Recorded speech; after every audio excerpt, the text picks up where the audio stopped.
welcome to a brand new episode of Sequel Rights, the podcast where we take a look at the franchises that make you go, wait, they made how many of those? We give each and every sequel a fair trial. My name is Justin Camps, and I'm here with Elizabeth Helly and Tyler Hymanson. And we are here this week talking about 2014's Dawn of the Planet of the Apes. And we have a very special guest with us tonight. Tyler Aquilina is here. Hello. Thanks, Tyler. Tyler, for people who don't know Tyler Aquilina, he is a media analyst for Variety Intelligence Platform. Yes, that's Indeed. right. Thank you for being here. Thank you for having me. I'm excited to talk about what I think is a movie that occupies a pivotal place in culture and the history of Hollywood blockbusters at large. So this should be fun. Incredible. Absolutely.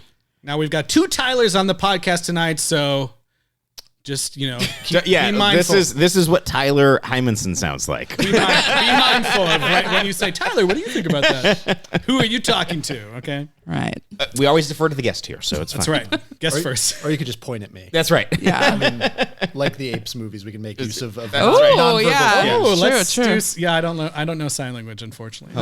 Home. Neither do I. Yeah. Neither does James Franco. Trying to watch this movie with the subtitle track accidentally turned off is very difficult. Yes. Like, wow, what are they doing? When I watched it with my roommate on Hulu, and if you have subtitles on, it doubled the subtitles. So I had to double turn subs. them off. I was like, ugh. Double subs. That's Anyway. double sub. All right. Well, before we get too far into things, Eliz, where can people reach out? Yes, we're actually rapidly coming to the close of this franchise. So let us know what we should cover next by emailing us, sequelrights@gmail.com, or messaging us on Twitter, Instagram, or Facebook at Sequel Rights. We also have every episode ever on YouTube, which is youtube.com/@sequelrights. And rate and review us wherever you're listening to. If you feed stars into the algorithm, it will make our podcast more popular. So please do that. Leave comments on the YouTube. And I had a question that I had asked people to put in the comments of the YouTube channel. I don't remember what it was. And I don't know if we've got any responses. So we'll follow up on that next week. Next time on the podcast. All right. Well, before we get even further in, like to talk about the movie, Tyler Aquilina, our guest. Yes. What's your history with the Planet of the Apes franchise? It is shamefully brief. I still have not seen. Get out of here. I have seen all of the, I guess the reboot films except for Kingdom. I have it's a shameful hole in my film going experience. I still have not even seen the 1968 original Planet of the Apes. It's a movie I've been meaning to get around to for so long. I love the scene in Mad Men where Don takes his kid to see. Yes. It's so good. You were the first person to mention this after our entire of talking about apes for many, many episodes. And yes, that is a great reference. Well, you guys don't know me that well, but you can always count on me to drop a Mad Men reference. Nice. But yeah, I saw this movie at I don't know if it was an advanced screening. It was like a special screening. I was at USC for the summer. I was doing a summer program there, and Matt Reeves, the director, actually came and did a Q&A there. Oh, cool. I wish I could remember anything he said during the Q&A. There was some kind of thing where the RAs were mad at us for being out too late, even though we were at a school sanctioned event. So I don't know what the deal with that was. But if you don't remember a question, do you remember was it funny hat Matt Reeves or bow tie Matt Reeves? I want to say it was bow tie Matt Reeves. I didn't realize there were two Matt There's Reeves. two bespoke Matt Reeves, yeah. Wait, speaking of Mad Men and USC screenings, when I was in school for a class, Vincent Kartheiser from Mad Men came and talked after we watched the episode of Mad Men, and he was so drunk and or high and or something that the professor actually kind of got pissed, because this guy could not coherently answer questions. It was hilarious. He was just there for it was inebriated on the campus ambience. Yeah, maybe. The men are in mad keeping on with this the show. Yeah. Which episode was it? I have no idea. Oh man, I think it was the. I don't know. It was many years ago. Was Don swimming obviously. laps yet? Oh boy. Yeah. That's great. Love it. Love Matt Reeves. Why don't we dive on in to Dawn of the Planet of the Apes?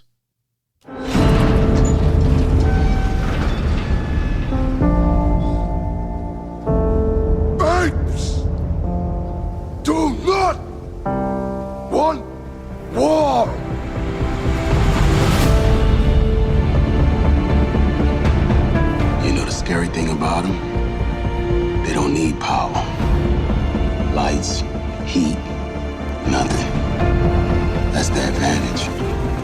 makes them stronger. We both have families. You want to protect yours. I want to protect mine. It's our only chance for peace. Are you aware? No! They are going to turn on you. They're animals! Caesar, this is your home. Who was that? A good man like you. Caesar love humans more than apes. If you threaten his family, he will retaliate. Don't shoot!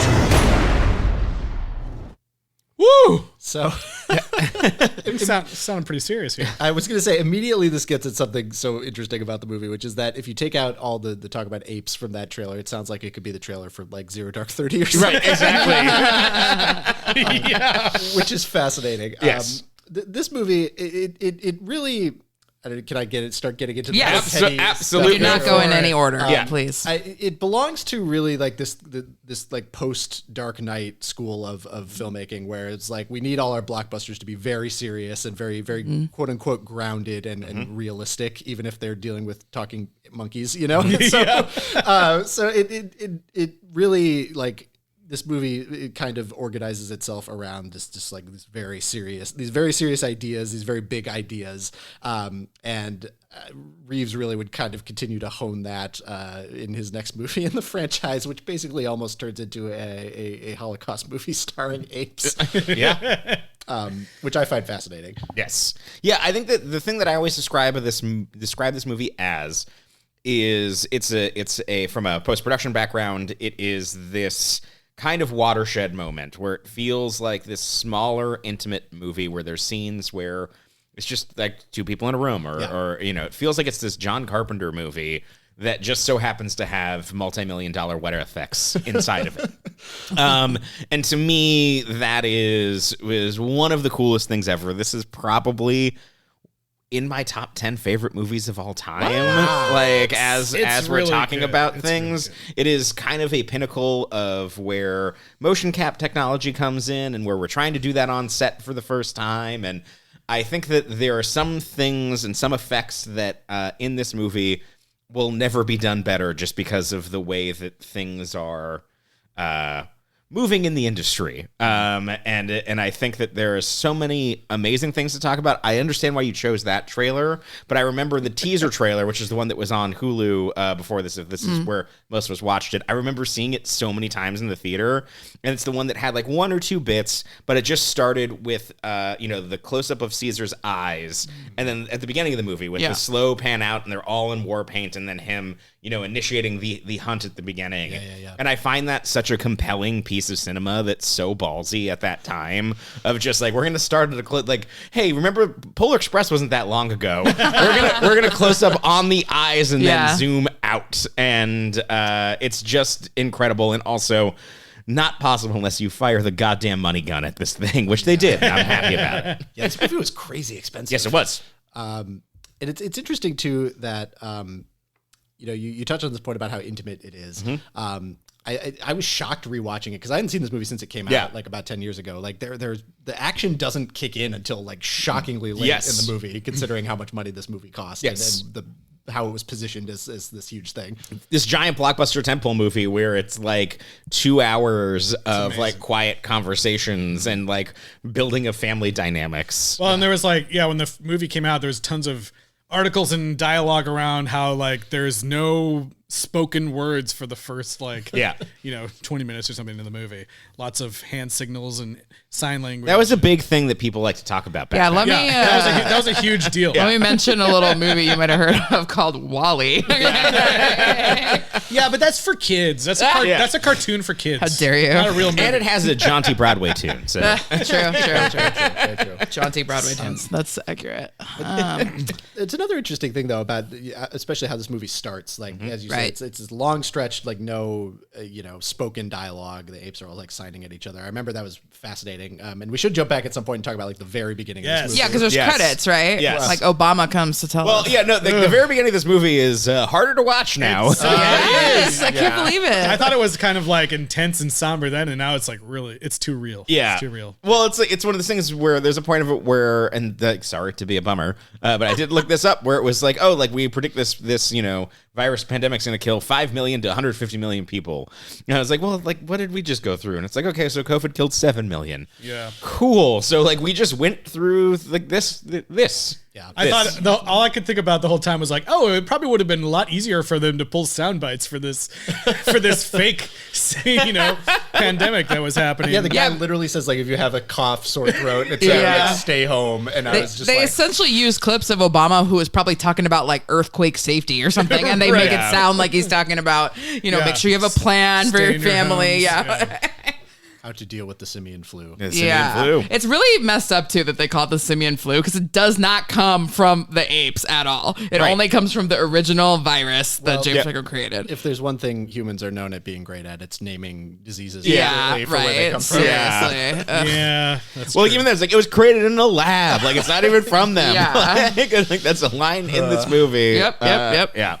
So that's aged well. It was just like they nailed it. 10 out of 10, no notes. Well, it's very interesting though because they do take the time to specifically say like there has been no like the apes didn't kill anybody or fight anyone yet, really. Yes. Like it was all the humans that killed each other and left themselves in such a sorry state that now the apes are. It's a really cool like concept of that. It's been 10 years. The apes are just like we haven't even thought about humans. Like it looks like and they're it's gone. like it's also like totally unclear what the humans fully even know about the apes. Yes, they know the Golden Gate Bridge happened. Right, but they don't seem to know that one of them could talk, or maybe that they were like super intelligent. Yeah. It just seems like a very weird thing that like people probably saw in the news and was like, well, that was weird, and then they never a thought bunch about of it apes again. escaped into the woods. I don't know. Yeah, it's like the Pasadena parrots or all I something. know, yeah. If the parrots were suddenly like, get off my lawn, you'd be like, fuck, that parrot just Maybe talked. they will be. Yeah, you never It was pretty crazy though because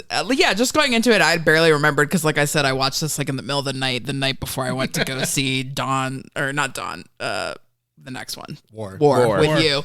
And so I didn't really remember, but I was like, is this going to be like all the apes from other parts of the world like came and joined up with them, or like what's the deal going to be? Like, how are they going to the Ape UN? Yeah, but they do have a really cool like city setup. The production design for this movie is, I was going to say bananas, but I stopped myself. Please do. It is incredible. That entire Apes Village is a gigantic practical set that James Chinlund built. It is one of the last big sets for a good long while. Like it looks striking. It looks incredible. It's very cool. It's awesome. Like that scene too when like Jason Isaacs' character like finally comes back and walks through that like gate and that kind Jason of like Clark, not Jason Isaacs. Jason Clark. There's a way different movie if you have Jason Isaacs. Jason Clark comes back. This has nothing to do with the Cure for Wellness. Good point. I'm talking about that place where there's like a gauntlet and it's like all these like pieces of wood and everything. It's cool. And the whole conception of the ape society, I think the easy, well, seriously though, the easy joke to make about this movie is like, why did they call it Dawn of the Planet of the Apes when they already had the Rise of the Planet of the Apes? The sun dawns before it rises. But watching it this time, I think I can mount a half-hearted defense of a kind of a dumb title, which is that, like, so the last movie had this actual uprising, and then this is about like the dawn of like the actual society that will form on the Planet of the Apes. He said, not having actually seen the Planet of the Apes, so I don't know how much of that actually like kind of is like planting the seed of stuff that surprisingly you'll see later. well. I mean, like I think that there's a moment in this movie at the end. Like I think that it is to piggyback off of your Dark Knight thesis. It is a we live in a society movie. Yes, very much so. and that is the starting of that, of like Caesar recognizing those dynamics, recognizing that it can't just be this tribal family where like we're all looking out for each other, that it's this more political inevitable thing, and it's like his journey of learning that. and how inevitable destruction comes from those types of things. And it's a really heartbreaking movie because of that. I thought my whole thing, like when I was watching this movie, I thought it was like really fascinating to, now having seen all of the old films, to like reflect and think about like what they're pulling from the original franchise. Like for me, this movie is almost like a remake of Battle, but if it was done like really well. It's like got a lot of the same elements where you're like talking about apes don't kill apes, and there's kind of like kind of warring factions within the ape society, and you've got Caesar and he's got a son. It's like a lot of the same things. There's like human colony that they're gonna go deal with. By the way, just a quick bone to pick while we're on Battle. When we did Battle, I specifically said, I think I remember in Dawn of the Planet of the Apes, there's like a pivotal bus, and you guys were like, nah, no bus. there's no bus. What are you talking about? There's totally a bus. There's a pivotal bus. There's a pivotal bus. I was right. You're right. There was a bus. But when they were... This has been our correction section. Yes, thank you. When they were in the shipyard, I was like, this is what the shipyard battle that was promised to us in Conquest. That was really sad, and it was just two people running around an abandoned ship. This is like, for real, the cool stuff you can do in an abandoned shipyard. I think that all of that's true, and I also think that it's doing this extension because, like, your thesis is correct that, like, this is in 2014 when we all have to have serious blockbusters, but the first film is pretty damn serious as well. It is, but I this feel is like a different level. Yes, it is. It is. The first one's, I mean, you could see it in the visuals of it too. Like the first one is very like sunlit and kind of fun. No. I mean the original 60s Planet of the Apes. Okay. I thought you were talking about like Rise. where I think the thing that captures everyone's imagination there is the inevitability of like self-destruction, annihilation of the species, right? And I think that this movie kind of says like, okay, yeah, that's an idea that it's been around for 50 years at this point. Like, what does that mean? Like, how does that happen? What is, why is it inevitable? And I think that this movie really drills down into, the interesting human emotional reasons for that. And it is so much more heartbreaking because of that. And it feels so much more true and real. Like, this movie feels like, it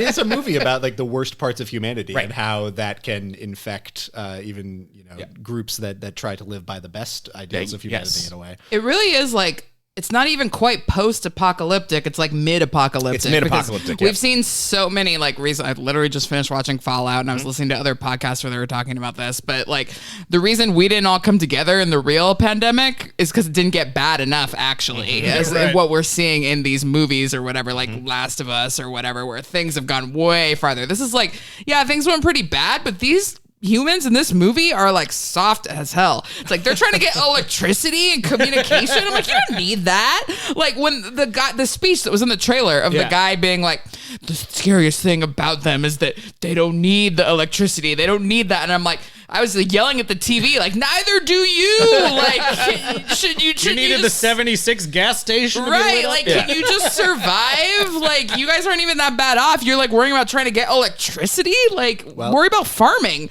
I don't know. Like, it's the. I mean, I'm going to use very highfalutin terminology, Please. but it's the Promethean sin of humanity. They need electricity. They're trying to like rebuild something resembling modern society. Well, because it's only 10 years, so they're not far enough out that they're still trying to grasp on to what they can remember from the good old days or whatever. So kind of makes sense. Yeah. That's another thing I like about this movie, because we kind of talked about how it was a little bit weird in Battle to go from like conquest to battle and like, all the apes already all talk. They got clothes. It's just like the Planet of the Apes. This one feels like more of like that middle ground where it's like they talk sometimes, and you can tell that like some of them can talk, but not all of them. And they're not just spouting off full sentences super easily. It's like a struggle. And it also, I like the fact that it's kind of a struggle for them to talk, because it feels like it adds extra weight to everything they say, because they're talking so slowly, and every word has to have the meaning because it takes so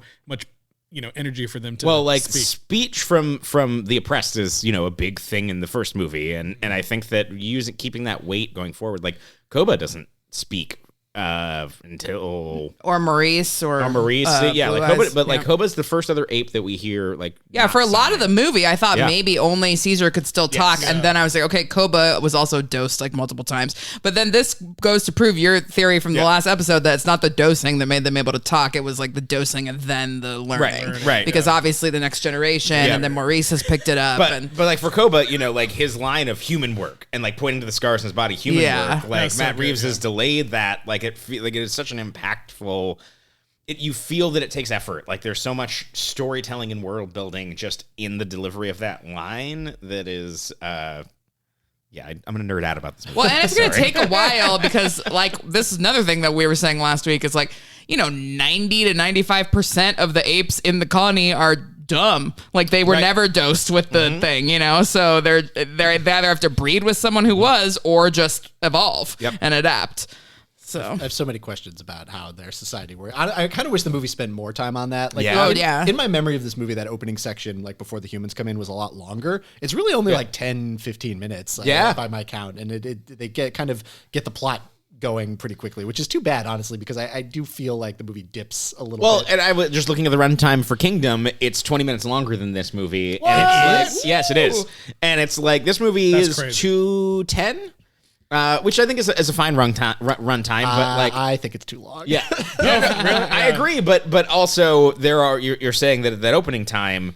I think that if this movie came out today, there'd be 20 more minutes at the ape colony at the beginning, Right. And I and it would still be too long. I don't disagree with you. I just think I didn't think it was too long. Sorry. maybe the runtime is just like misplaced a little bit because, as I say, I could have had a longer opening and maybe a little bit less of the stuff we get later. Right. But I do. Damn work. Yeah.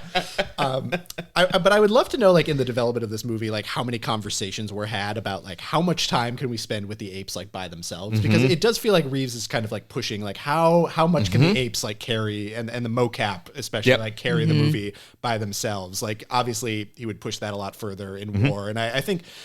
Honestly, you were saying this is one of your like favorite movies maybe ever. Right. This is my least favorite of the three, nice. honestly, because I just think that you can feel him kind of pushing towards things that he would really like come to full flower in War. Yeah. And in this one, he's kind of working out the kinks a little bit. Yeah. I think that's right, but I think that the ambition of it, and I like the story, and I think that it has the bones of like that 60s sci-fi. Like it feel like this one I like the scale of this one, and I think that the gross wasting of resources to make a movie at this scale is incredible to me. $170 million. Yeah. It says. Yeah.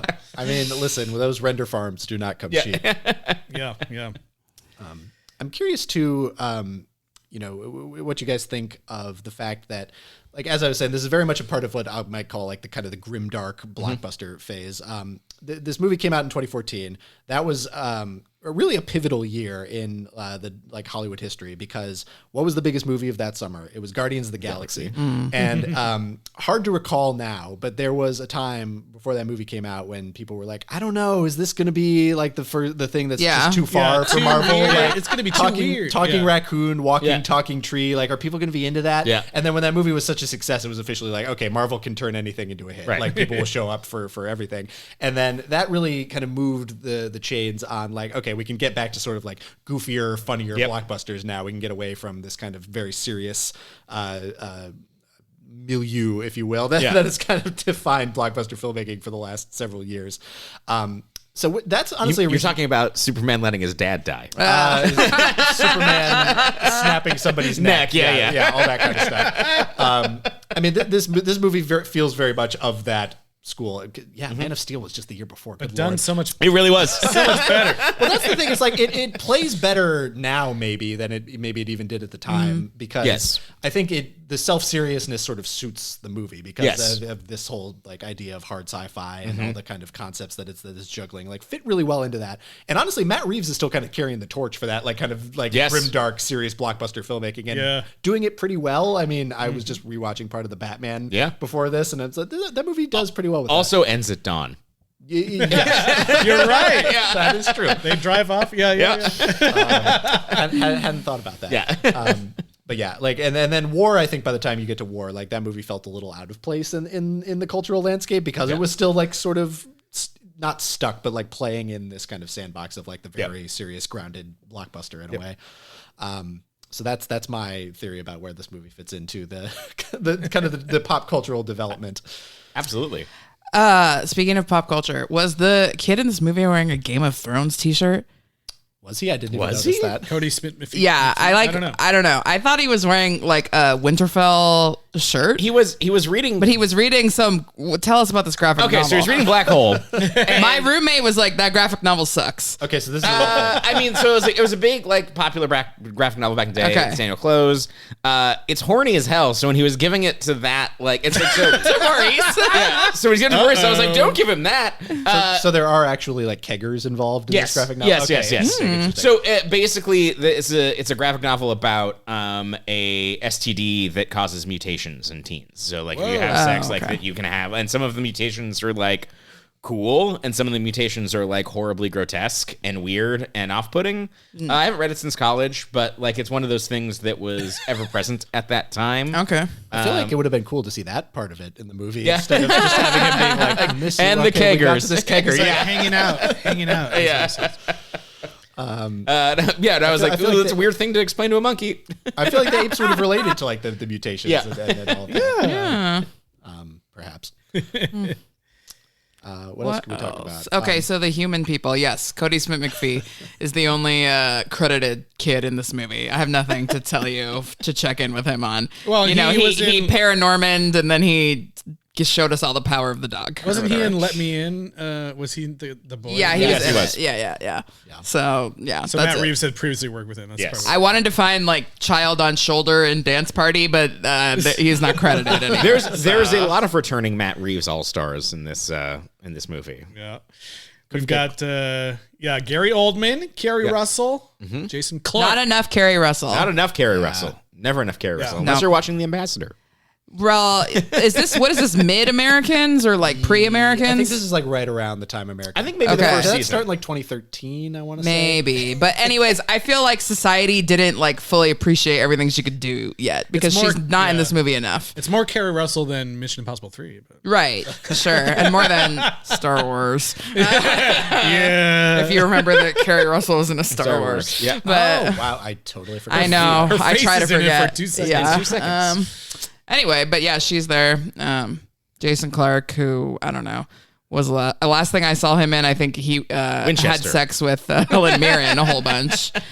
The Russian Catherine the Great on HBO. Well, It was a period. Well, he was piece. in Oppenheimer, so. Right, yeah. But he was like the dumbass in Oppenheimer, wasn't he?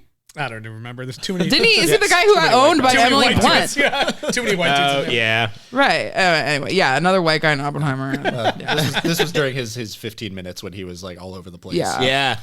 But okay, obviously then we have Andy Serkis back, who is still just like incredible. I mean, the things he's able to do just with like standing up straight. And, I mean, like it's great because like Caesar, doesn't talk a ton of lines in this film, Yeah. but his presence is felt so strongly. I was saying Just as his I was face. telling my girlfriend I was watching this, like it's annoying that like in 20 years or in like a decade we're gonna have to watch, like he's gonna get his honorary Oscar and that'll be cool, but like he deserves it. I know. This was the movie when the Oscar buzz for him like started to really, Yes, or it like, was. at least the people saying like he should be nominated. That was when that really started to pick up, and people were like, "This is like real acting, real performance." Oh, yeah. Which I agree. I mean, his face and his facial expressions have to carry so much weight in Everything, this movie, yeah. and it really does not work if that stuff is not selling. and the voice. Yeah. So And the level of, he was great in Rise, but this is like a whole nother level. The emotional gymnastics that he's trying to go through. It's like, hey,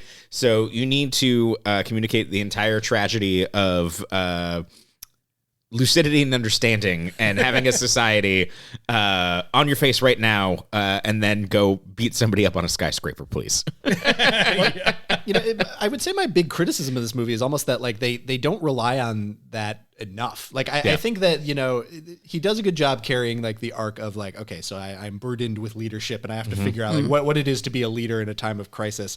I feel like the whole like kind of false flag operation where like Koba like tries to kill him and then it's like, oh, the humans murdered Caesar, like that whole thing. I that's where the movie starts to like really lose me a little bit, just because that plot turn just feels like kind of overdone. Fake out deaths are also one of my biggest pet peeves. In Yeah, anything, yeah. So, Yeah. I have a Well, the fact that they didn't look for him. They didn't is go look annoying. for him. Right, yeah. They is also annoying. let the whole colony burn down super fast, and I'm like, if they had all this fire for this long, there's no way that no one ever spilled a torch before this. Sure. Like they should have an emergency, fire They don't have a system. fire You're talking about brigade. irrigation? Well, not even irrigation, but they should have a plan and like dirt and Yeah, they probably should have. I think that I agree with you. I think the thing that gives me the buy-in on it is that Caesar truly believed that he didn't have to, because they were all good. he didn't have to Apes are defend different. his flank. Yeah, Yeah. like that they're different and that they're good. But Koba had that evil, instilled in him in the way that he was treated. It sort of ruins it though that they already had the rule ape shall not kill ape, because it's like, what made him come up with that rule before this? I mean, He didn't. It was just him. Like, he wanted to kill him in that moment, and he was just like, you know what? I'm not going. Like, we're better. No. I know, but in the beginning of the movie, we see that Maurice is teaching them like the rules, and they already have rule number 1: ape shall not kill ape. yeah, but I think it's because they already kind of discussed. They discussed That's in like the rule film, 1 for a society. Yeah. Right. Well, they discuss in the film that like humans destroyed each other or Yeah. whatever, and so they they have this whole feeling of like, we're better than humans. We're gonna be better. We don't. The issue with humans is that they kill each other. Yeah. We don't do that. Yeah. I do feel like if I were a super intelligent ape creating an ape society out in the woods, my first rule to differentiate from humankind would be like, okay, they kill each other. We're not going to do that. But that feels like a logical starting point. Yeah. I actually I like the stuff with Koba and like his betrayal and everything, because I personally enjoy, yes, we have like these new human characters and Gary Oldman being, like bad, but also kind of relatable at the same time out of nowhere.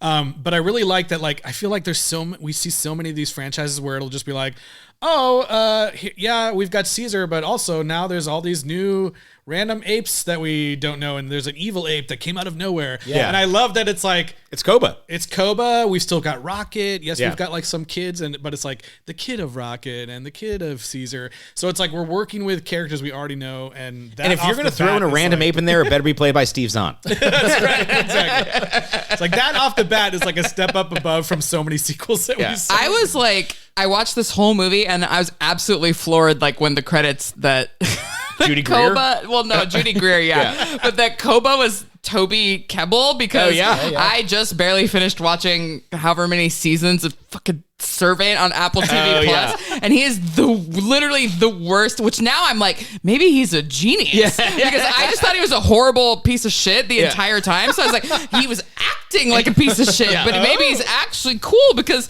Koba, like this performance as Koba, is really really good. I guess maybe like the best performance. Yeah, So that Koba sequence is like seared into my brain, where he gets the gun from the two. It's hilarious. That's one of the top scenes. We've never seen anyone do anything like that in any of these Apes movies yet, because the apes were already like, everyone knew that they were smart. This is the first time where somebody could be like could get you over on one. Like, it's definitely like the most chilling sequence out of the whole thing, I think, because just the way that like those guys are totally. I was like, what can I even take clips from? There's like nothing funny in this movie. It's like so serious. Right. It's the only part that I was like, oh, this is kind of funny when they're like, what the hell's wrong with you?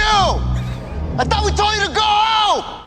I love it. They're just like yelling at him. Yeah. And he's like, No!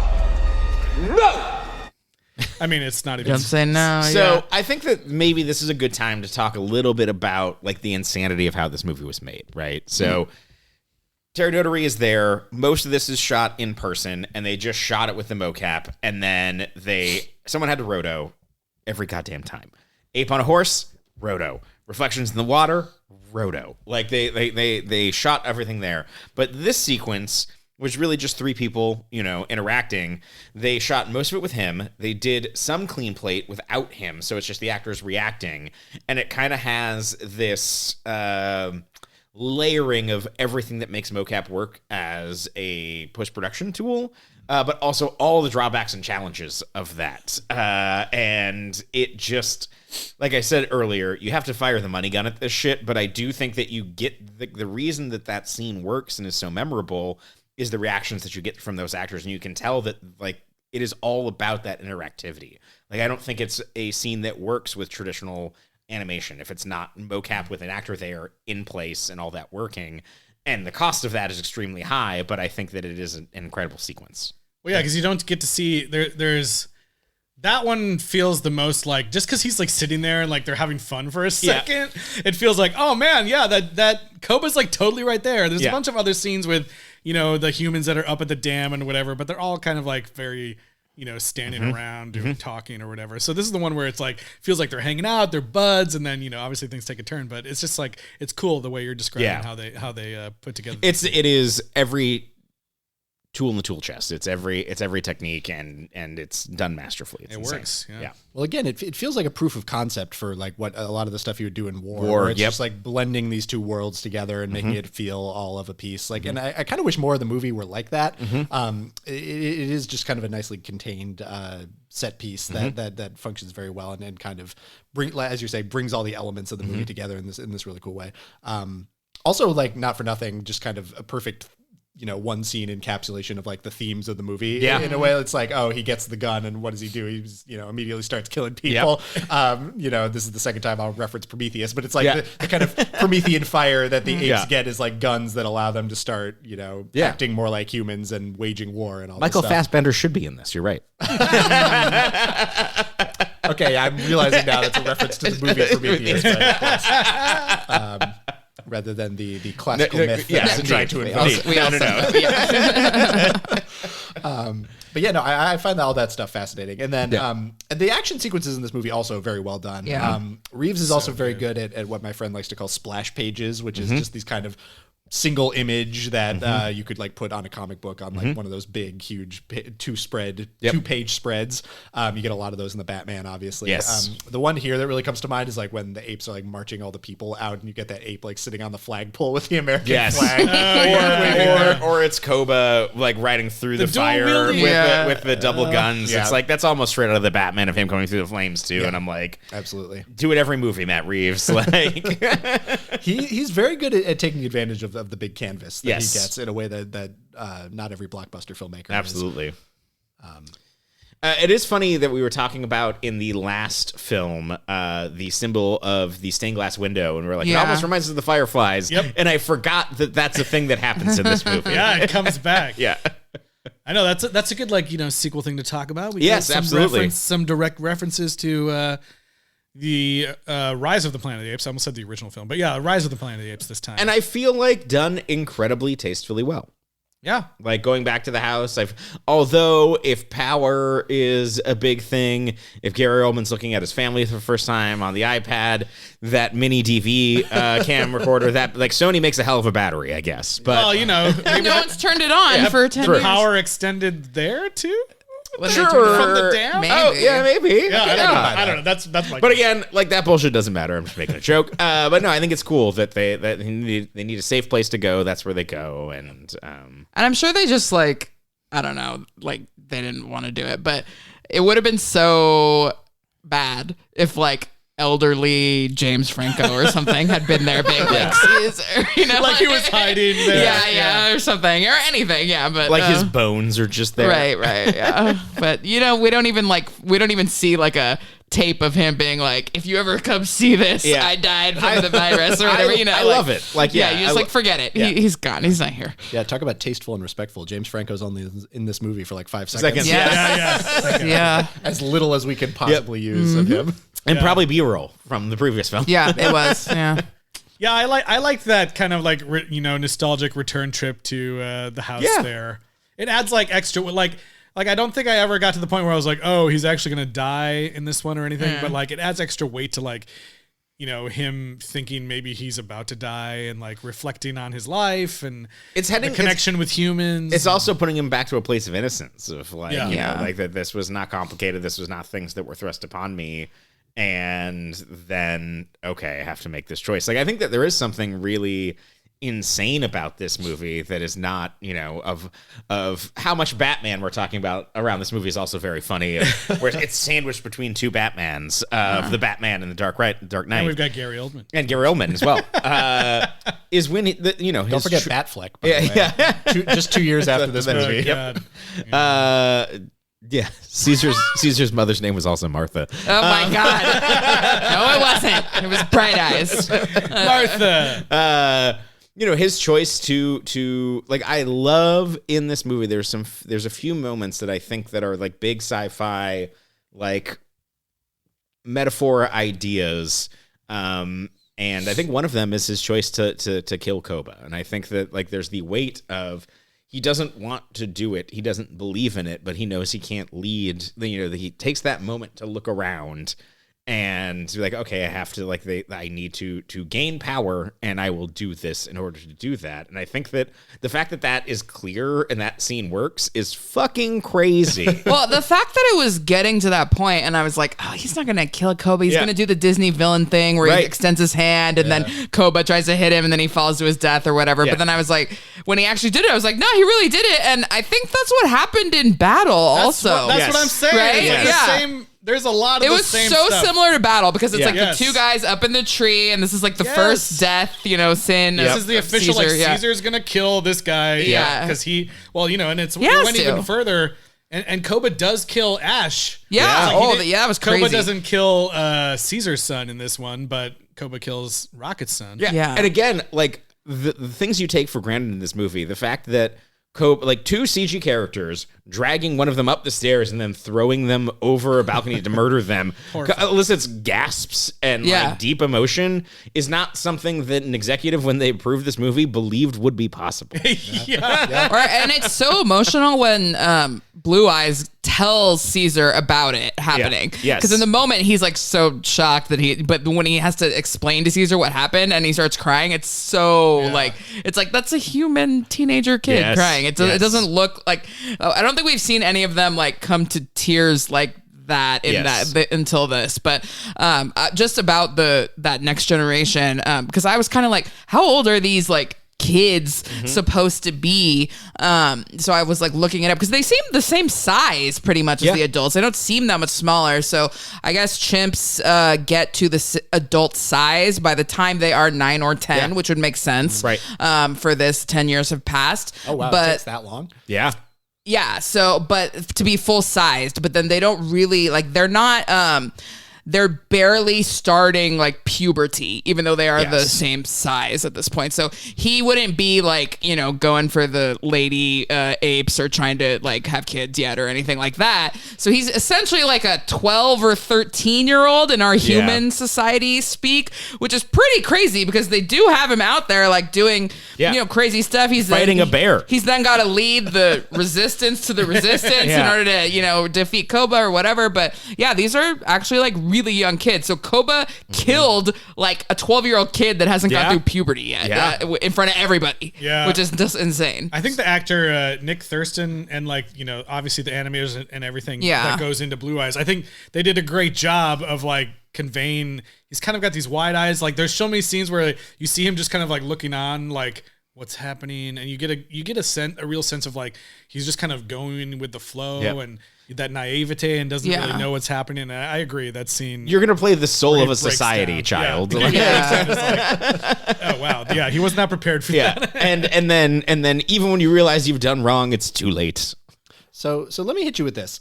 So I like everything you're saying, and again, I think there's a lot of great ideas in this movie. Very compelling stuff about like oppressed people becoming oppressors and things like that. In this whole crisis around leadership.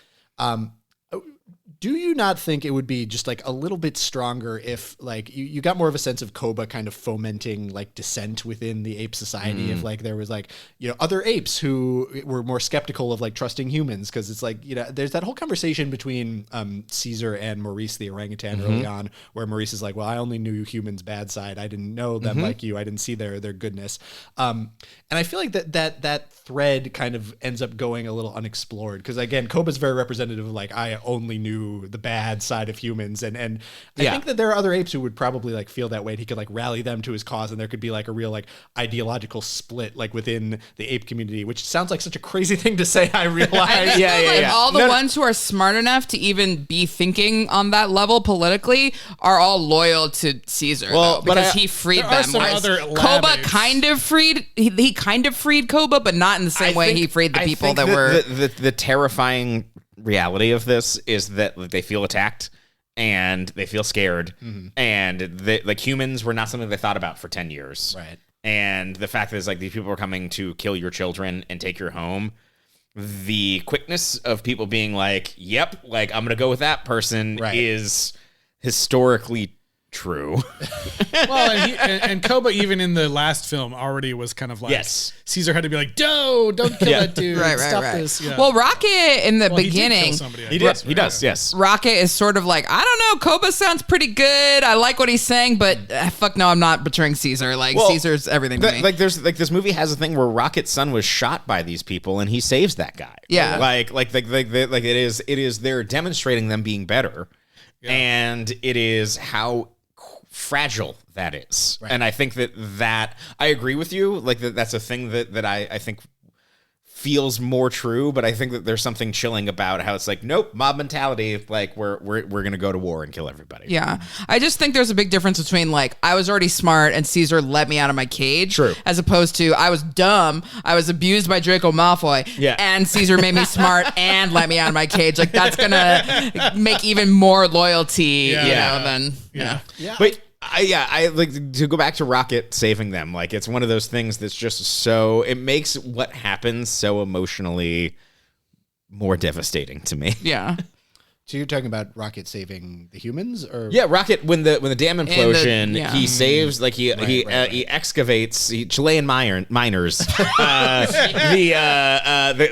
man who shot his son. Yeah, that's true. Who then later gets brutally murdered by Koba. Yep. I love it. Just like you sit in the car and you sit in the car for 2 days. Yeah.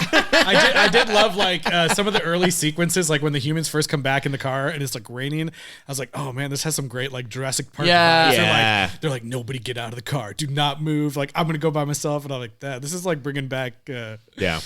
Steven and that Spielberg 76 vibes set too, like that practical build is just incredible. It's great. Although, how did the foliage grow so fast over the 76 and the road? 10 years? I don't know. It looked like a lot more than 10. There was no road leading up to it. It's a forest. Well, think about a lot happens if humans just disappear from the place. I think about like just how much like nature like started like kind of healing when you remember the nature is healing. Yes, the virus meme. Like yeah. The amount of change that happened just when people weren't driving for like a few months. I feel like kind of seems like a lot though. But anyways, it's probably accurate. The gas prices were $6 and $7, which I appreciated. Which probably seemed astronomically high at the time. And now it's like that's right. That shell right by the Academy Museum is already above that. Middle of town, for sure. I don't know. I guess just to return to Tyler's nitpick corner over here. Which Tyler? Both. Tyler Aquilina. I just want to say that just like my other just kind of main criticism of this movie, which is just, again, I think there's a lot of stuff that's done really, really well. I just think that there were just like a few things that could have been tweaked that would have really like taken it over the top. The kind of split between like the ape and human perspective. I think it's like a really bold move to like start with the ape perspective and be like fully immersed in this ape world.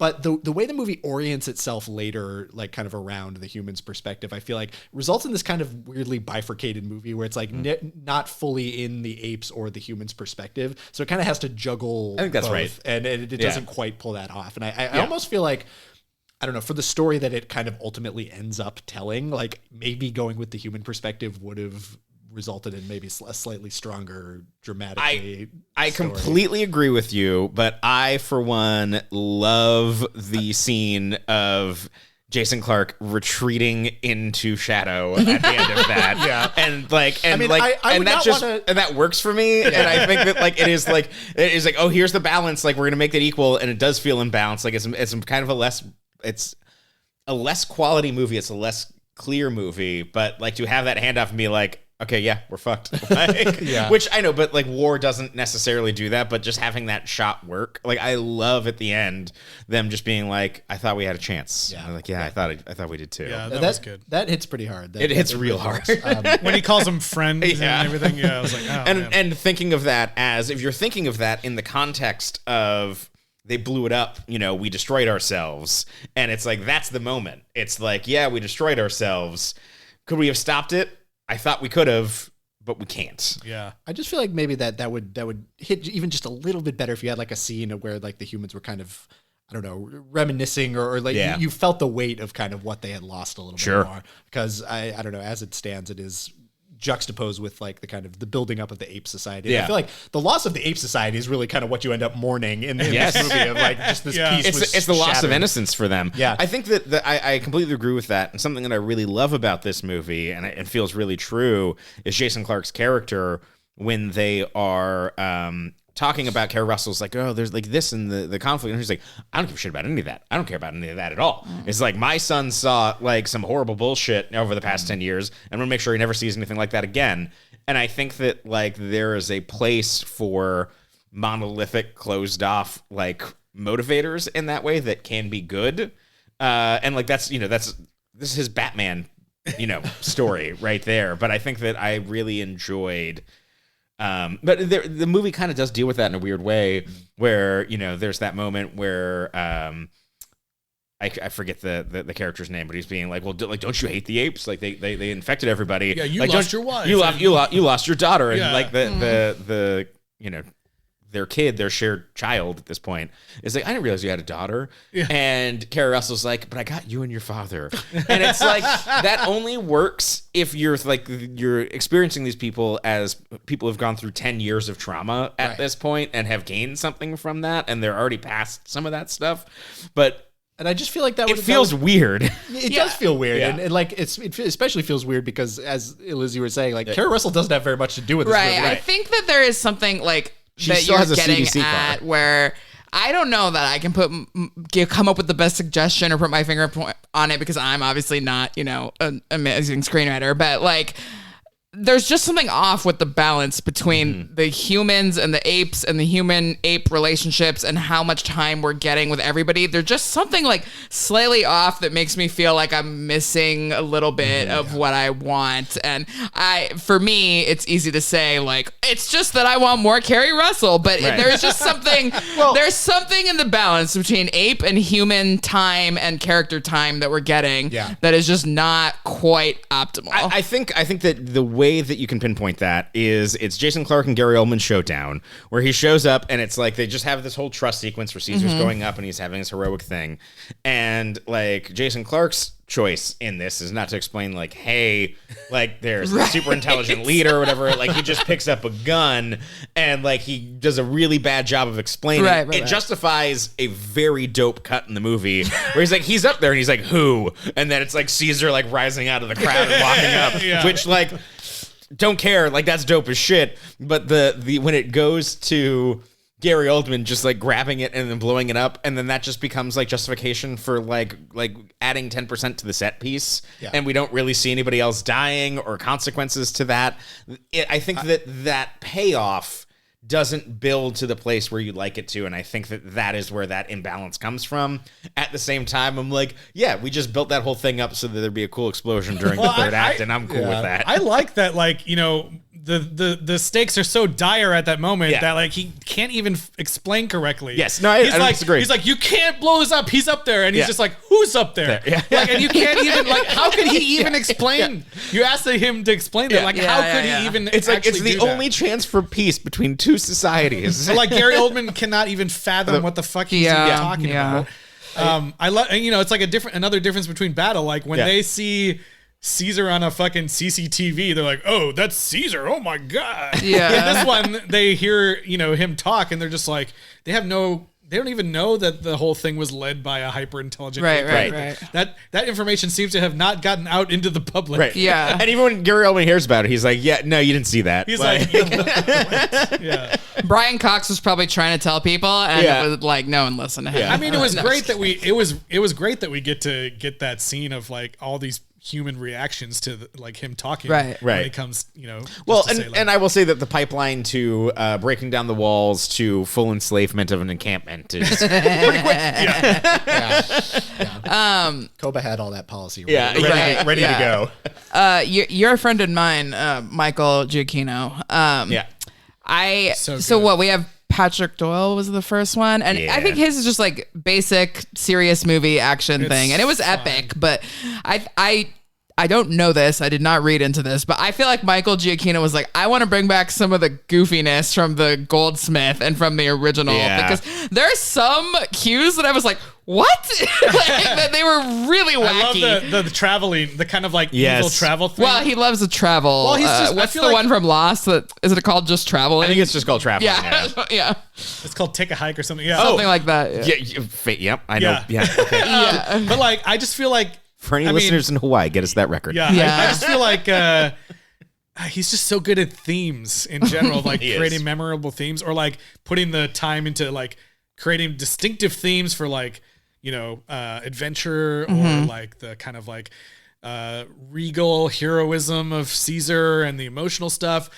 It's just like, we talked a little bit about that opening sequence, but like his score for that opening is just so somber and sad, and it just immediately sets the tone for everything. And I think like this is one of my favorite scores of his, like the Apes stuff. So good. No, your favorite score has to be the Rogue One vinyl that I got autographed. Oh yeah, of course. For you, and waited in line for like 10 hours. Signed vinyl. Yeah. Anyways, I do like that too. Just really quickly, I want to say, I do realize that I feel like I'm lobbing a lot of please. No. criticisms at this. No. I just think that this movie like gets really, really close to a lot of things that would have like made it just like an absolutely kind of transcendent blockbuster in a way, and it just frustrates me a little bit that it just doesn't quite get there. Well, and I think that you're speaking to like these it's kind of has a forgotten place. Like there's a lot of greatness here, and it did not catch. I mean, people like this movie; it did well. And I think that your theory of this kind of being this breaking point with Guardians in 2014, it's the reason why War was not as beloved, but War kind of perfects a lot of the imperfections that this movie came forward, and those imperfections make complete sense. It's them pushing the boundaries of, it's the first time that they did mo capture and rain and like all this other stuff, and like so some of those are technical limitations that happen with this movie, but at the time it was just so fucking ballsy to do this. And it's like, wait, the Felicity guy? The Cloverfield guy? Yeah, I know. Yes, I know it's Cloverfield guy. But even then, like it is a technical achievement that I feel like that delivers on a thematic level that I think that is even that War doesn't even quite get to in that way in some ways, and I think that it is that I don't know, it's the right mix for me, but it's a very personal mix for me. Sure. I bet it. And I think he deserves a lot of credit for infusing this movie with a lot of that stuff. I'm sure it was like kind of a hard battle to get a lot of that into the movie. And I really admire where he took it. I've not watched War again since theaters, but I just remember it as being, I don't know, just a lot more kind of unified in terms of what it's going for and what it gets to. It's cool that he was able to do that with this franchise that occupies such a strange place in the landscape. It's really weird. And like, I do think that it's probably one of the most of the, of these three. And I don't think we know how much Kingdom is a direct, extension of. But like, trying not to read. It is. It. I would say it's probably one of the most underrated trilogies that exists out there. Are there any other like points that we haven't gotten to yet before we like kind of wrap up the? Well, if we could talk about the box office just a little. Well, yeah, Justin, did you pull it up? Oh yeah, yeah. It made $710 million. Jesus Christo. That's worldwide, right? Yeah. And I just want to talk about the broader kind of landscape with the box office around this movie, because again, I think 2014 is just such an important crossroads in the development of where like Hollywood filmmaking and franchise filmmaking went. Because so if you look at the top 10 for 2014. There was only one movie that made over $1 billion worldwide that year. Can anyone? Was it Guardians? Like what you said? No. It's a movie we covered. What? Transformers? Oh, It is Transformers: Age of Extinction. No!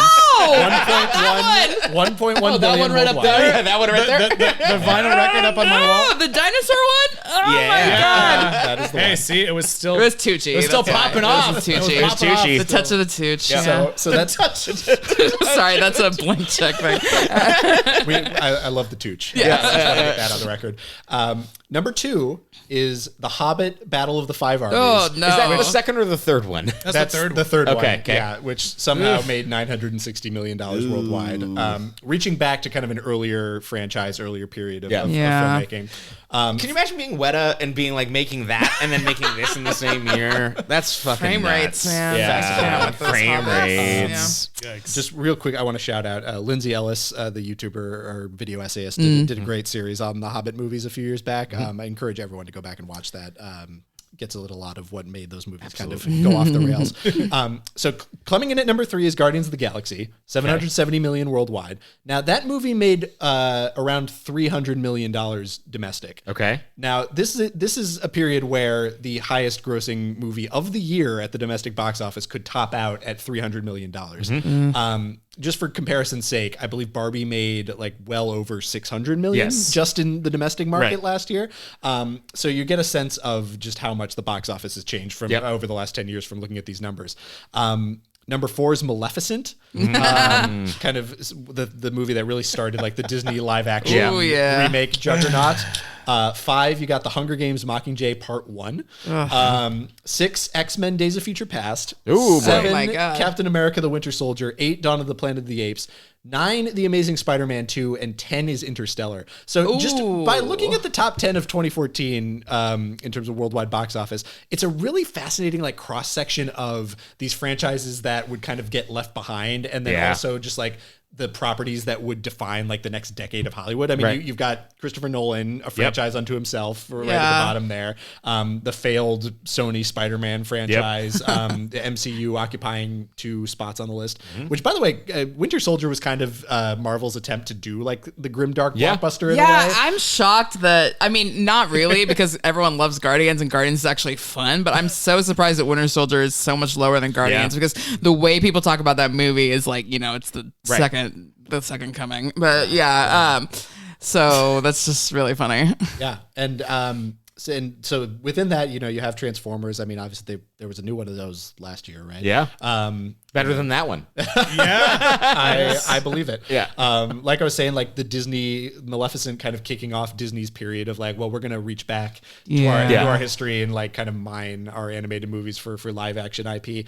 I just find that fascinating just because the next year is when Star Wars The Force Awakens comes out and just kind of resets expectations of like how big our blockbuster movie is going to be. Right. That same year is okay. So this is the big thing. As I was saying, there was one movie in 2014 that made over $1 billion worldwide. 2015, there were 1, 2, 3, 4, 5. The top 5 all made over $1 billion. You had Force Awakens, Jurassic World, Furious 7, Avengers: Age of Ultron, and Minions. So and that was the peak of the box office. Yeah, like and that's also the moment that really like kind of resets a lot of expectations and decisions that are being made in Hollywood. You know, Jurassic World is really the thing that like mints the kind of legacy sequel as that, like this can do huge business.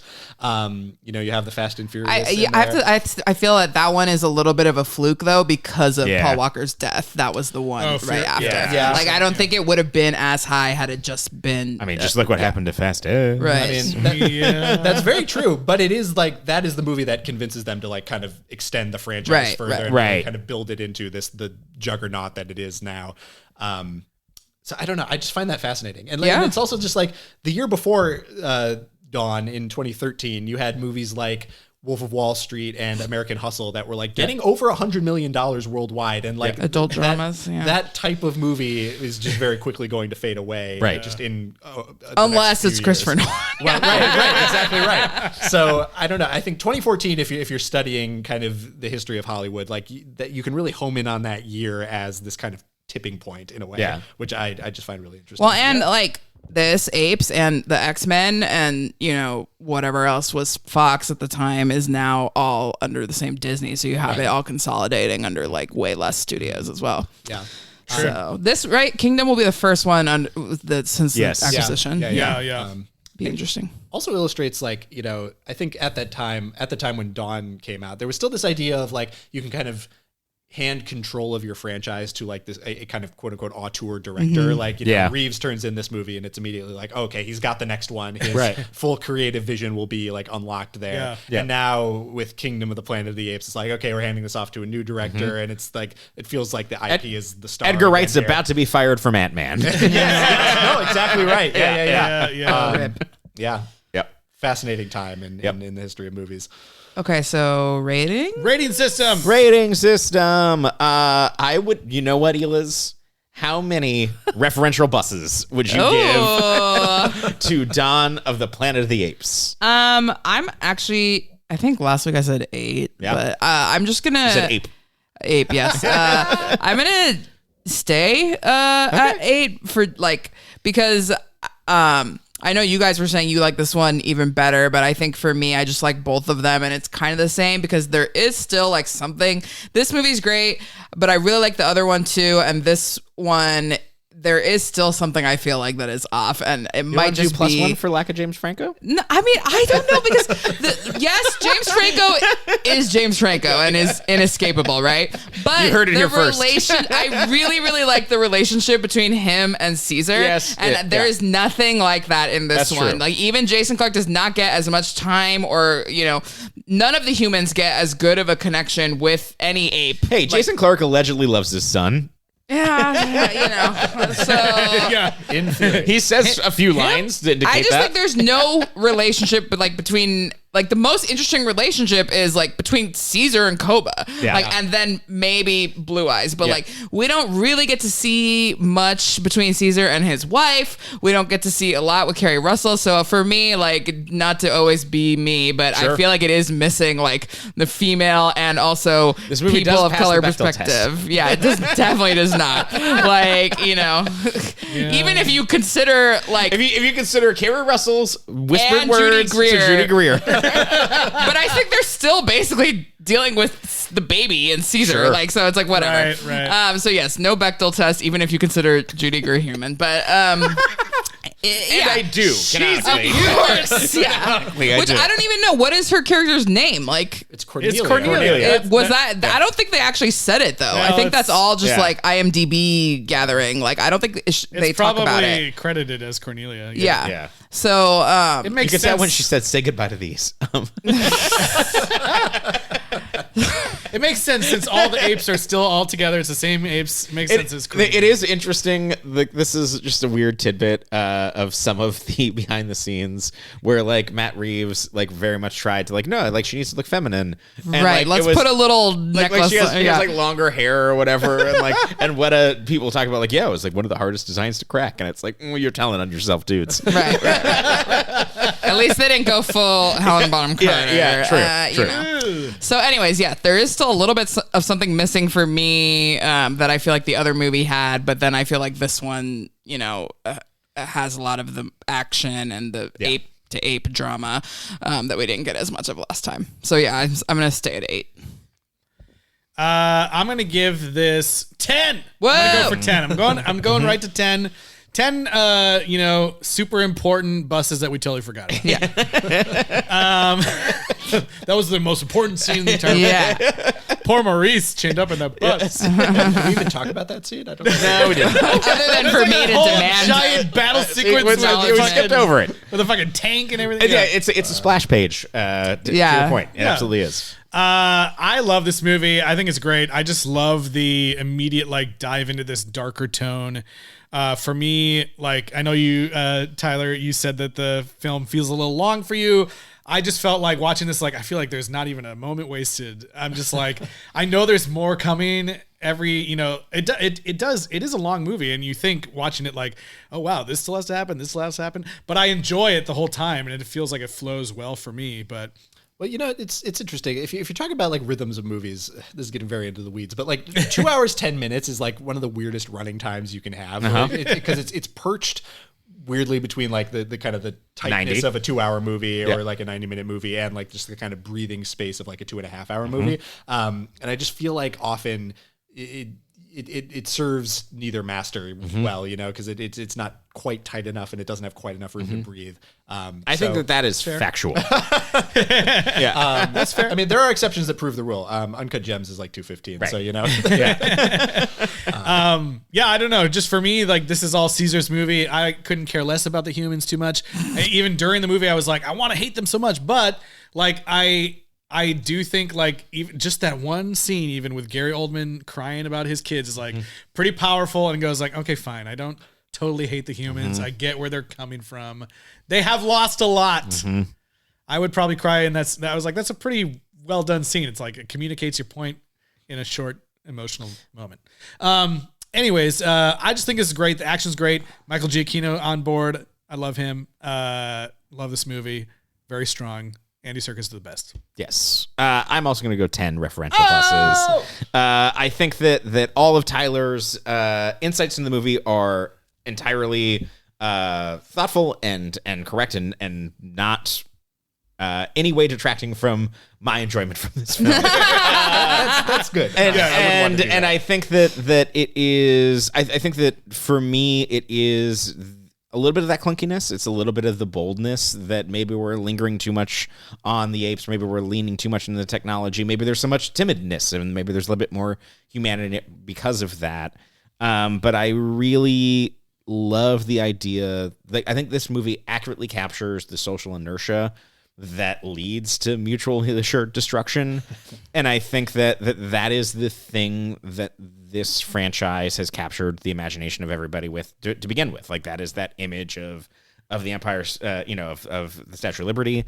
And I think that having the cinematic patience to dive into the emotions of that story and to go into people that were desperately trying to make it not happen and have it happen anyway is, and I do think that this movie does something very clear where it's like, no matter what happens now, that's the path that we're on. Like, this is the only moment where perhaps, there could have been peace between these two people. And it's like that it sends humanity on the path to enslavement.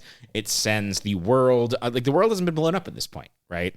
And it kind of is this opera of best intentions that results in destruction. And there's something really incredible about that to me, especially when you're doing it with like computer monkeys. Don't say monkeys. It's offensive. The ending is great. Where you're just like, Caesar is there. He accepts what's coming, and then we just like zoom in on his eyes. Well, the movie starts on his eyes and ends on his eyes. Yeah. This is it. The path is before him. Yeah, it's a fun movie to like in the middle of it, like take a step back and think about like what you're actually looking at. Yeah. Yes. What am I seeing right now? All right, I'm seeing an ape have a like conversation with a human being about like restarting a hydroelectric dam. Okay. Oh, really quick, I think one thing I didn't talk about is that like them riding horses and simultaneously riding horses in mocap is one of the most fucking crazy things in the world. And there's a still that I remember from a behind the scenes that I watched like way back when this came out of all of the actors playing apes and mocap sitting on a soundstage sitting on top of ladders, like pretending to ride on top of them, because like you can do one, you can do two, but like doing like 8 of them, and they would do 8 of them, and they try to do it clean plate, and they'd have to train the horses. It's nuts. Anyway, Tyler Aquilina, what's your score for this one? It's out of 10. Okay, yes. Solid 7, I would say. I really, again, I cannot stress how much that I admire all the ideas and all the things this movie is shooting for. I really love the swings, the big swings that Reeves takes with this one. And just, if anything, I just wish they were bigger. And I just feel that, again, it gets like really, really close, but doesn't quite reach the heights for me. But I do think he would reach a lot of those heights in war. So, maybe he just needed this one to kind of work out the kinks a little bit. Yeah. All right, fair. Well, as we talked about, this one was super successful at the box office. Audiences loved it. And shocking to me. Hey, I don't know. 2017, here comes War for the Planet of the Apes. That's the 3 next. years. That's the next one. Yeah. I have seen this movie. I remember there's a lot of snow and there's a little girl, and that's pretty much all I remember. You may be surprised how much of the movie is spent with Caesar like nailed to the cross. Yeah. That doesn't surprise me at all because he already is Jesus. Yeah. It's like, well, this is the one where he becomes both ape Jesus and ape Moses. Yeah. Oh, Moses too. Okay. Yes, that's right. All right, sweet. Well, we'll be talking about that next week. But in the meantime, Tyler Aquilina, thanks so much for being here with us. Thank you for having me. This was great. Yeah, super Where fun. can people find your work? You can read my work at variety.com/VIP. That is a data-driven subscriber tier of Variety where we look at and dive deeper into the trends fueling the media and tech business. For instance, I just did a big report about the end of peak TV, where I, like so many of us, attempt to make sense of this very strange time in Hollywood history. Yeah. So check that out, variety.com/VIP. Awesome. Very cool. Well, thanks so much for being here with us. Thank you. All right, Eliz, where can people reach out? Email us sequelrights@gmail.com or social media on Twitter, Instagram, Facebook, YouTube, at Sequel Rights. And also don't forget to check out like a couple of the video interviews that we've done recently with some of the Apes guys showing off both the mocap side and the older makeup side. Yeah, absolutely. Those videos are incredible, and you should rate and review the podcast wherever you're listening, and then hop on whatever social you have to go share those videos wherever you can. It will help other people find this. I'm sure everybody's just itching to know the whole story before they go see Kingdom of the Planet of the Apes. We're shorter than the movies, it turns out. So Yeah, sometimes, maybe. Sometimes. All right. Well, that's going to bring us to the end of this episode. And as we like to do now, you may have missed this earlier, but we have started including these amazing, hilarious, hopefully. If you do say so yourself, yeah. They're totally amazing. These AI generated songs from Suno AI, so that we're not using as much copyrighted music on the show. And this week, the song is titled "Apes Got Guns," Perfect. and it's in the style of aggressive rap. These guys have heard it here already. You guys are going to hear it for the first time. We hope you guys enjoy this song about Gary Oldman. It's going to be great. All right. Enjoy the song here. We'll see you guys next week for War for the Planet of the Apes. In the midst of chaos, in the heat of the fray, Gary Oldman scheming in his own wicked way. But little does he know, the apes have got a surprise. They're armed to the teeth, ready to rise. Holy shit, apes got guns. What do we do now that these apes got guns? I'm Gary Oldman, and I've got guns too. Don't step to me, you don't know what I'll do. Old man shouting orders with rage in his eyes, but the apes are advancing, catching him by surprise. He pulls out his weapon thinking he's got the mic, but the apes are relentless, ready for the fight. Ready for the fight. Holy shit, apes got guns. What do we do now that these apes got guns? I'm Gary Oldman, and I've got guns too. Don't step to me, you don't know what I'll do. Bullets flying, chaos ensues. Oldman's trapped with nothing to lose. He pushes the button with a trembling hand, but little does he know, it's all gone unplanned. Boom goes the dynamite, Oldman's blown away. In a cloud of smoke, he meets his dismay. The apes stand victorious with guns in their paws, while Oldman's downfall echoes through the halls. Holy shit, apes got guns. What do we do now that these apes got guns? I'm Gary Oldman, and I've got guns too. But in thoughts to me, you don't know what I'll do. Oh, hey, hey.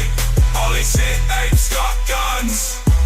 What do we do now that these apes got guns? I'm Gary Oldman, and I've got guns too.